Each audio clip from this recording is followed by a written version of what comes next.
Continuando aqui de Exu, minha amiga, meu amigo, bom dia, boa tarde, boa noite. Exu Mashem Elomiran Yoshe. O que significa isso? A tradução, já quero deixar claro que é de uma forma pífia, que diz assim, Exu não me faça mal, manipule o filho do outro. Gente, não é nada disso.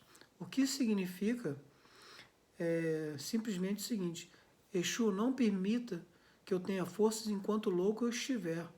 Por quê? Porque nós somos como crianças no sentido de que nós não temos a capacidade, nós somos incapazes de julgar muitas vezes situações e de julgar o outro. Então, que nós não tenhamos forças para criar julgamentos alheios.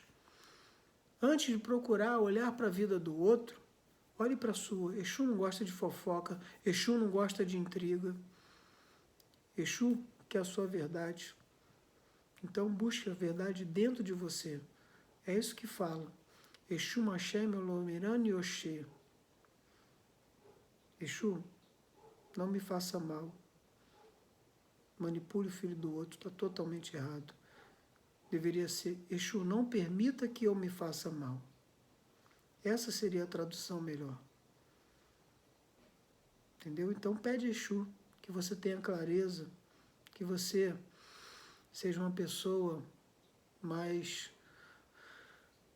resiliente às observações e aos julgamentos. Procure julgar menos.